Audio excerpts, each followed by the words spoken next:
you want me to hit it? And we are live week 13 of the college football slate. Welcome in on a Friday night. Lance Taylor, Lance is like. We appreciate anybody and everyone jumping on to talk about the week 13 card. If you guys want to get into the NFL, we can get into that as well. I'm going to set some numbers up for you guys. We got 4 plays available tonight. We've 8-2 so far this week. So it's been a really, really good week. And we are ready to roll and set the table for a big Saturday. We can get into all these games. I'll give you guys a super tease here in a little bit. And again, when more people jump on here, I'm going to get into some of the numbers that we are currently rolling with this year, really in all sports. Went through and with the team today and kind of put all those numbers together. So just to let you guys know where we stand right now as we go into week 13, already 3-0 this week in college football, which is great. We do have 2 plays in college football tonight. We've got the side in FSU, North Carolina State, and we've got the total over on the West Coast in Vegas between Hawaii and UNLV. Current numbers there, Florida State is up to 6.5, total of 59.5, and UNLV only 2.5, 64.5 is that total. I took a long look at Hawaii. Hawaii, quietly, Timmy Chang's club is playing pretty good. It's a small number, too, for an 8-2 UNLV squad. Any questions, comments, you guys jump on. Anything you want to talk about, I am here. We're going to hang out for 30 or so minutes. We'll just see how the show goes tonight. But some of the numbers I wanted to go through. 8-2 already on the week. College football for the season, 89, 68-2. That is a 57% clip. I will take that every year, all year. It's been a tremendous year in college football and really appreciate you guys being a part of that. NFL, 35-20-1, 64%. We've cooled off a little bit. I mean, we were at 74% just a couple of weeks ago. So we dived back a little bit there, but we did have the winner last night with the Texans, and we're still cooking in the NFL. NBA, we finally figured this out, at least for now. NBA has just been the most difficult thing over the last couple of years. But after a terrible start, we're now 21-19, which is 53% on the season, and then college hoops were 10-7 at 59%. Again, we've got 4 plays up tonight. The 2 in college football, we've got 1 college hoops and 1 in the NBA. So all up and available right now. You guys know how this works. I've got a free play up every single day at lanceslike.com. We would appreciate you just monitor there and see what you think. Very transparent here. We always have been. Year 12. We've won 10 of the 12 years, and we're killing it right now. So jump on board, win with us. Any questions or comments? Somebody just throw one on there to make sure that we've got this set up right. This is the new studio that we've got, so we're still working out any and all kinks.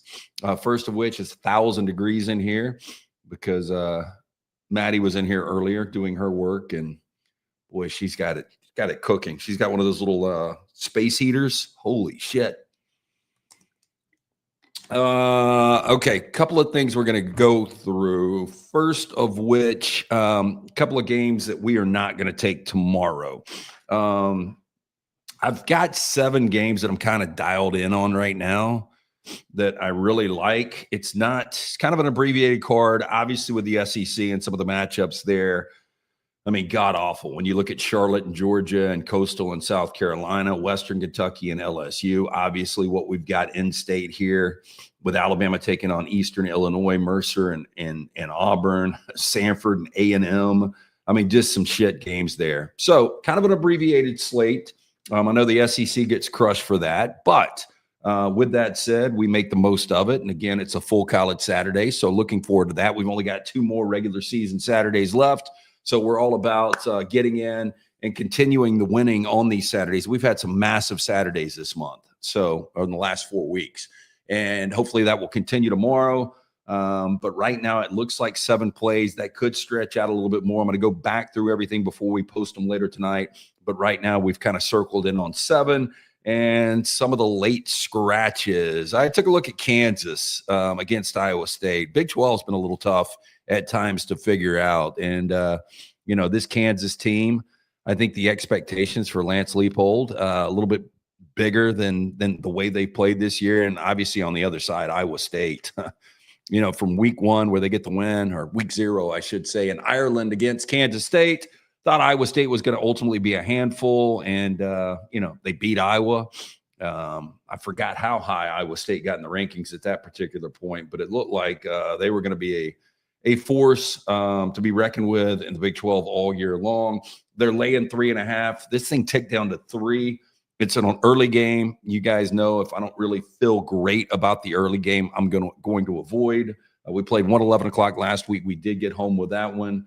That was Notre Dame laying the big number against Pittsburgh. The Pat Narduzzi game, we don't care if we get beat by 100. So we did lay it there, and relatively easy win, 37-15. But the 11 o'clock slate did take a look at Iowa. Also in the 11 o'clock slates, where were we? There were a couple of others. Missouri, Oklahoma, too difficult to call. Pribula, I don't know if he's going to play or not. If Zollers plays, I don't think they have any shot at all. This Oklahoma defense, as Alabama fans can attest to, is legitimate. 8th in scoring defense, giving up less than 15 points per game. But you look at Missouri overall, some of the best numbers in college football. They've got almost a top 25 scoring offense and defense. The offense is scoring 35 points per game. It's, come a little bit down, obviously, with Zollers there. Ahmad Hardy was fantastic last week with the 300 yards. Zero shot he can do that against this Oklahoma defense. But if he can loosen them up a little bit, and especially if Pribula is playing with his legs, this could get a little interesting for Oklahoma. The way it lays right now, I probably would lay this 6.5, but I want to see if Pribula is playing. Missouri's been getting you to the window too, 12-5-1 their last 15, the last 18 out. On the other side, Oklahoma's been covering a little bit too, 6-3 their last 9 out. Ryan in the chat, I like OU to cover. I just said that. I'm kind of with you there, Ryan. I think I would lean Oklahoma at this particular point. But I'm staying away from that game altogether. I don't think miraculously I'm going to get a great lean overnight on that one. SMU Louisville. SMU is playing pretty good football right now, and I think that SMU believes if a million things break their way that they could get back in the mix to get to the ACC championship game. I haven't even looked at those tiebreaker scenarios. We know if Georgia Tech takes care of business tomorrow night against Pittsburgh and Bobby Dodd, they will be in their first ACC championship game since 2014. So the way it lays out, I think if Pittsburgh wins out, I think they're in. Now, they've got a difficult schedule when they've got to go to Tech, and then they host Miami. Miami has no shot of getting in this, but Miami is probably the most talented team. At least the committee lets you think that. And, I've kind of agree on paper. Miami laying a big, big number tomorrow. I think that number is up to 17.5. I actually thought about playing the other side. We do our pick 3 on the next round. Ryan Brown had Virginia Tech plus the points. Kind of like that a little bit, but, Philip Montgomery's done a decent job as the interim coach there. But Miami's still playing for style points. And, Cristobal knows how to lose a lot of games in November. But I think if he got the opportunity, I think he would let Carson Beck sling it everywhere. And they would try to beat the holy hell out of Virginia Tech if they can actually do that. And I'm looking for an updated number on that one. If you will bear with me for 1 second. And I've got some Kalen DeBoer to Penn State news for anybody that's interested. I will share that with you because I did reach out. I'm not going to act like I got a ton of sources, but I do have a connection that's got a connection with Penn State, and he's a big booster, and I got the full rundown on the Kalen DeBoer situation. It is pretty interesting. And I don't think it's going to surprise anybody what I've got to tell you guys about that. So I will get to it. And also speculation on this Iron Bowl line in Auburn, primetime next weekend. We had Todd Furman on Bet the Board podcast. He's one of the best in the business. And he told us today that number would be 5.5. It blows me away. That number is way too low. I don't understand that number.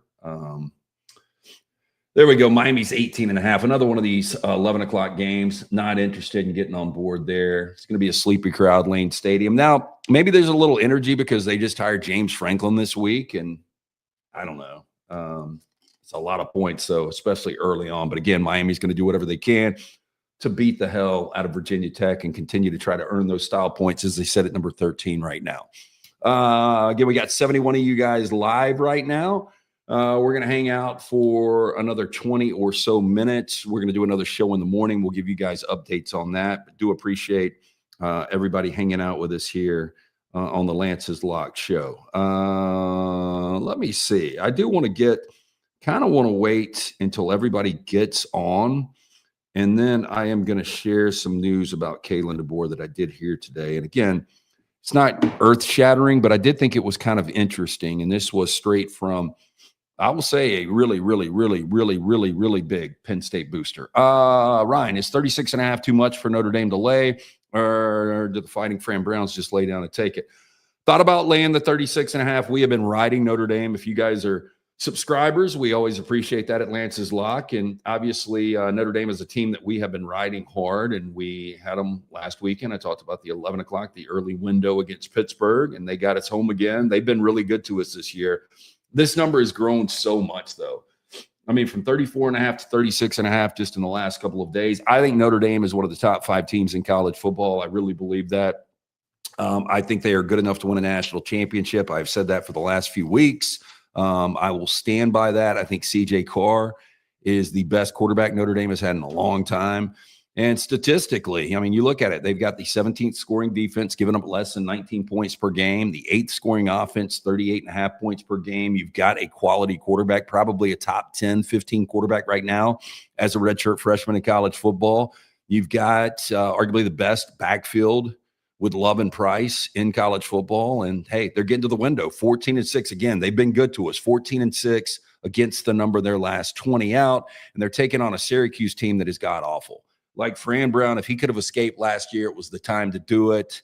I know there's never going to be consistency at a program like Syracuse, even if you get NIL dialed in, such a difficult place to recruit to. Paul Pasqualoni, what the job he did back in the 90s, and some of you guys old like me, you remember it. Truly amazing how good Syracuse. It was like 10 wins every year.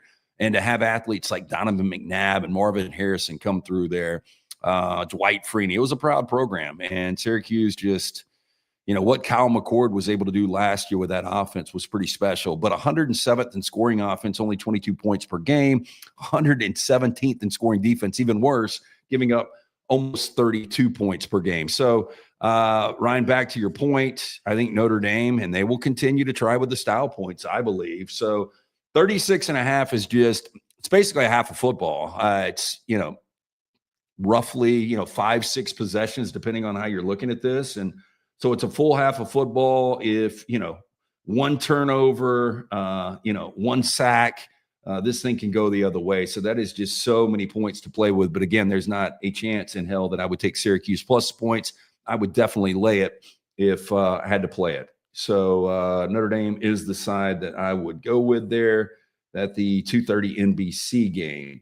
Some other scratches for us late. Penn State. Why is this number where it is? We do our Whacked Out Wednesday where a number is not big enough. In Penn State right now to be laying 8.5 against Nebraska. TJ Lafitte, backup quarterback for Nebraska, hasn't been bad. I mean, they're sitting at 7-3. They're taking on a 4-6 Penn State squad, and Penn State is now laying 8.5 in this game. Now, I do think Penn State will be able to run it, Singleton and Allen all day long, and I do think Penn State probably covers. I've just got a hard time laying the 8.5. If this thing would have been under a touchdown, I'd be all about it. I do think Penn State's the right way. So, again, it's another lay it or don't play it with Penn State there, but that is one that we scratched late. I took a look at the Florida Gators.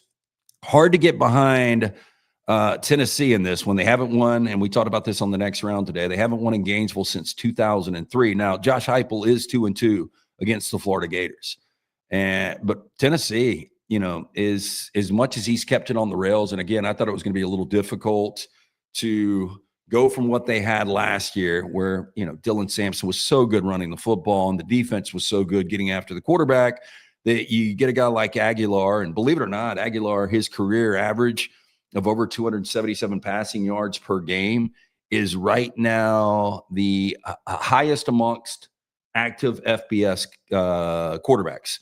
So I don't know if that takes into play. He's got to play more than 2 years. I didn't see a minimum games here.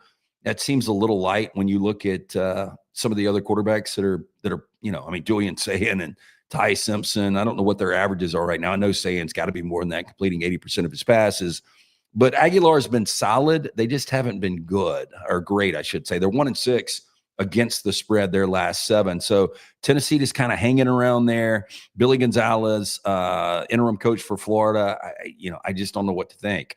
But they have won 17 of the last 20 against Tennessee, but they are 0-3 since the Napier firing. Ryan, I was thinking of taking Maryland plus 14.5 against Michigan. I talked about Maryland a little bit today too. Michigan's house cards. Justice Haynes out now. Bryce Underwood has not been that good. I know he's a true freshman. I think he's going to be really good, very, very raw. Just not there yet. So I took a look at this. It opens at 11.5 and it's stretched out to 14. That's just a big ass number. Now, Loxley did get the vote of confidence. He's going to be back in 2026. We heard that this week, and we saw how that worked out for Luke Fickell in Wisconsin earlier this year. I don't know if Maryland can pull off this upset, but this is a situation that I probably would take the points. Maryland's just kind of hit a wall now at 4-6, and I don't think it's a very good football team. But again, Michigan's so one-dimensional just running the football, but their defense is still one of the best in college football, giving up less than 18 points per game. They have fallen short of the window, though, 1-5 their last 6 out against the number, so they have not gotten us to the window there. Okay, so I'm going to give you guys what I heard on Kalen DeBoer, because I did reach out when we were talking about it earlier today, and it's just hard to believe, like, why would he take the Penn State job? I just can't think of any reason. This from a Penn State booster. We have worked on him, but he isn't willing to consider it right now. He is so focused on trying to make the playoffs. That said, we certainly think he needs to consider it. Of course they do, especially if he doesn't make the playoffs. That said, why would he leave to come somewhere that we just fired a successful coach who made the playoffs? That was my whole point. If it's one thing, like, he sits down with the family and they're like, damn, this is a pressure cooker of a job. You went 9-3 in year 1 and people were ready to torch the house. I can't even imagine if they lose next weekend to Jordan-Hare. It's going to be a worse 9-3. It's not going to look worse. It's going to be a better team, but the ending result is going to be worse. If you lose to an interim coach in Jordan-Hare with everything on the line, it's going to be disastrous. With that said, he's still not going to take this job. Again, James Franklin won multiple games last year in the college football playoff. He was in the semifinals, and he was fired before he even got to midseason. So if you do sit down with a family and they're like, man, it's just a pressure cooker here, and the expectations are unreal. Well, they're pretty unreal at Penn State. They're pretty unreal in all these different places. And I think NIL, I think the amount of money a lot of these coaches are making. And then when you get guys like Kirk Cignetti, I will continue to cite Cignetti because, 1 year was a fluke. When he's done it in back-to-back years, everybody's going to be like, that was such a shit program. How in the hell is Indiana doing this in back-to-back years? And a team like Auburn hasn't had a winning record since 2020. Florida has been lost in the abyss. They can't get this thing right.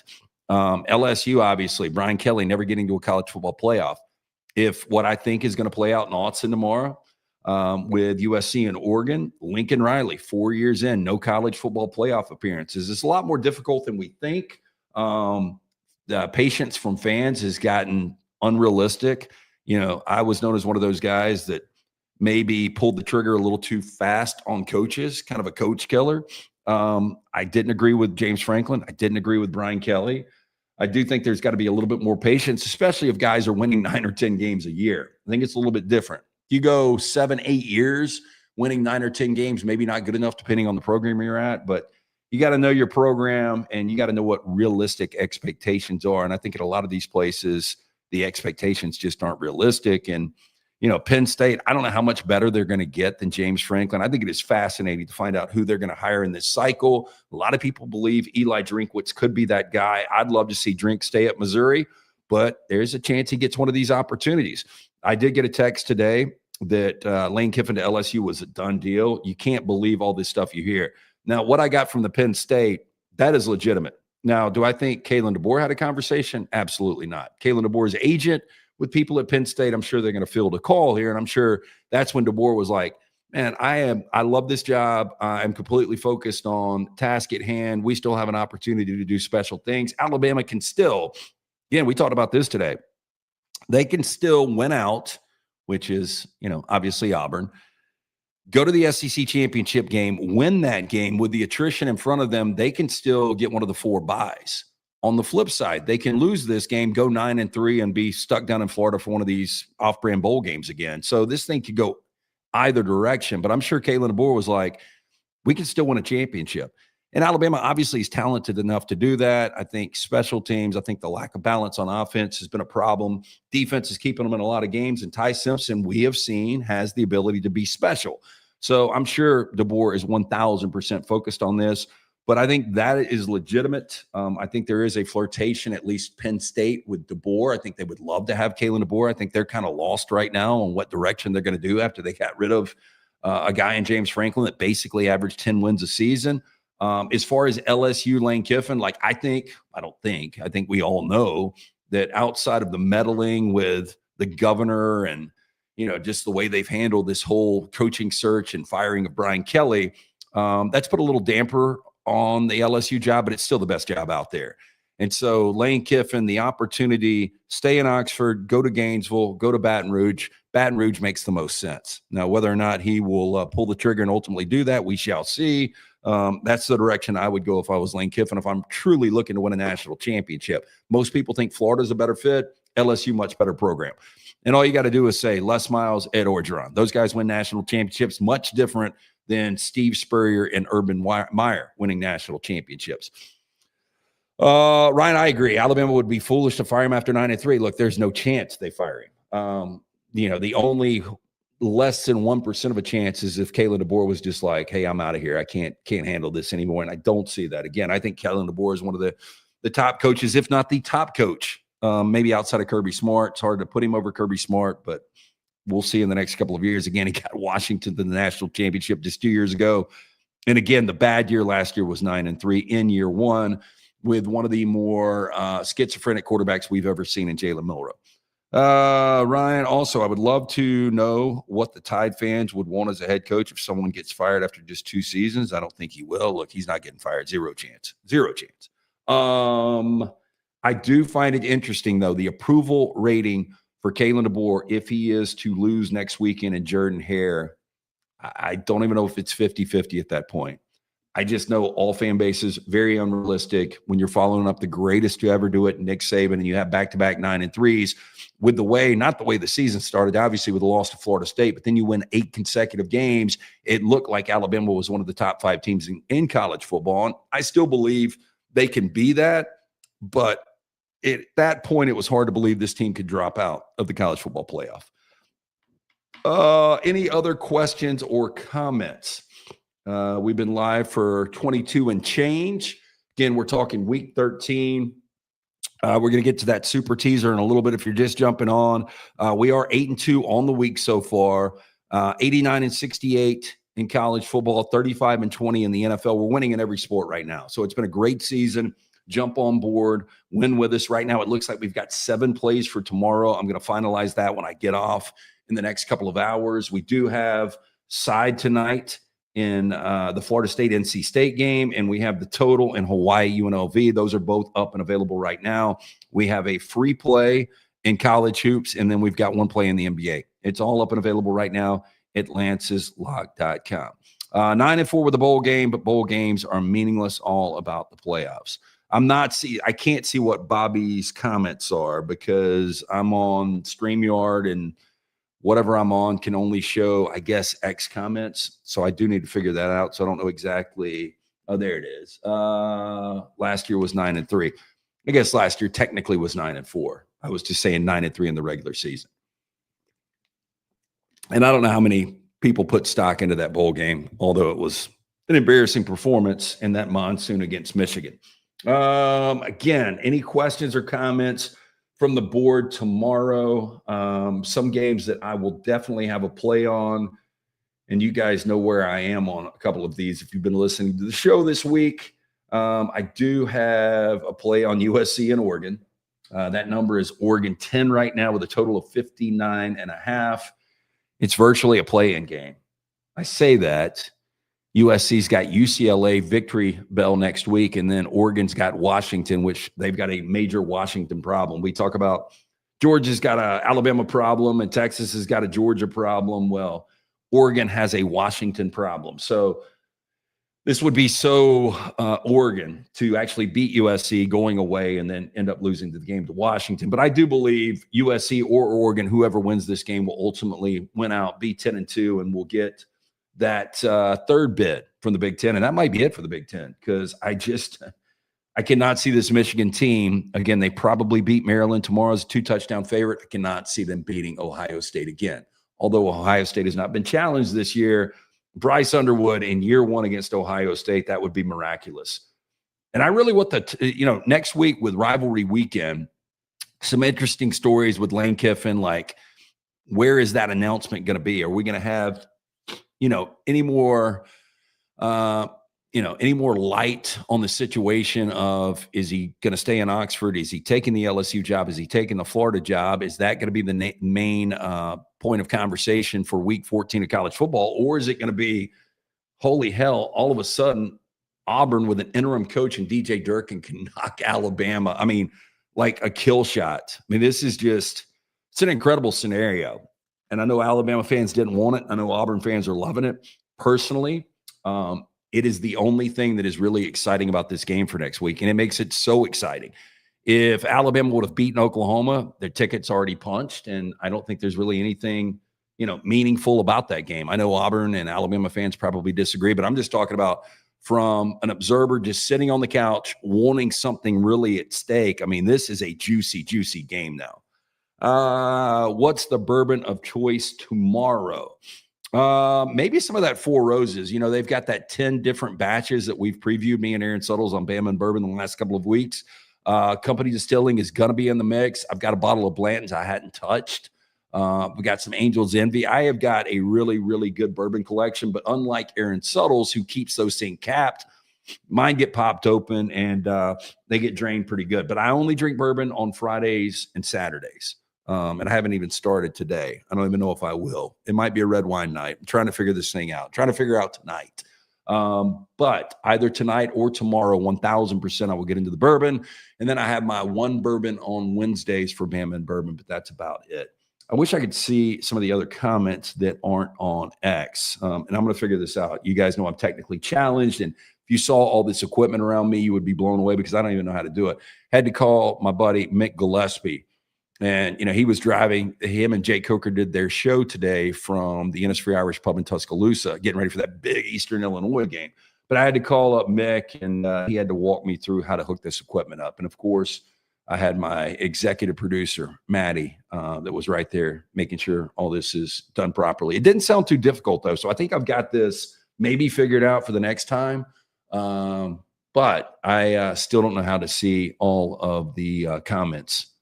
179 of you guys right now live. We appreciate you coming on. Again, we have got 4 plays up tonight. It begins in about 33 minutes with Florida State in Raleigh taking on North Carolina State. Florida State has had an NC State problem, and I know Ryan Brown references this a lot on the next round. One of the most confident I've ever been was when Sean Glennon was the quarterback for NC State. You guys remember like the 6'6", kind of ginger-looking dude. He had a neck that looked like Willie McGee's. I remember they were catching 14 against Florida State. And I think at that point, Jimbo Fisher had Florida State number 3, number 4 in the nation. And it was just one of those games. You just had this feeling, or at least I did, that North Carolina State was going to win the game outright, and talked that game up all week. And they actually went out and won that game. But that's just one example of North Carolina State having Florida State having their number at times, especially in Raleigh. Hollywood Smothers has been a little banged up. We'll see what he's able to do against this Florida State defense. Florida State's offense, we brought this up today, and I had somebody call me out on it. Gus Malzahn, as shaky as Florida State has been at 5-5, statistically, this is still a good Florida State offense, statistically. Now, look, it's not equating to wins, and that's the most important thing. I'm trying to see where we have Florida State's offense right now. I think somebody did send it to me. They're 7th in the country in yardage. So, yeah, and they did put 400 yards up on Miami. So at any time, this offense can explode. It just doesn't equate to wins. So for whatever that means. Again, we're going to stay on a couple of more minutes. We appreciate you guys jumping on with us here. Lance's Lock. We have got, and by the way, most people are really bad multitaskers, but me trying to text today or text while doing this show is just impossible. So I'm going to have to get back to everybody that is asking for plays tonight. But jump on, win with us. We've got 4 up tonight, 2 in college football, 1 in college hoops, 1 in the NBA. Again, we figured out the NBA at least over the last couple of weeks. We're now at 53%, 21-19. College hoops 10-7, 59%. Let's keep this thing rolling. We've got at least 7 plays up and available for tomorrow in the next couple of hours. There might be more additions there. I'm going to pull that tease out for tomorrow. So I will get into that tomorrow. Any coaches searches you guys want to get into? I've already put my DraftKings lineup in for early and late tomorrow. So any player props that you guys want to get into as well, that would be awesome. Ryan, appreciate the stream. Enjoy your Friday night. You as well. Be safe out there. We're getting ready for week 13. It should be a fun week. Any questions or comments, you guys can DM me. We'll be back on in the morning. Not sure exactly what time, probably around the 9 o'clock hour. Look for notifications and we will update you on that. But really, really do appreciate you guys jumping on. I'm trying to get this one from Bobby. So I see him. It's a smaller message.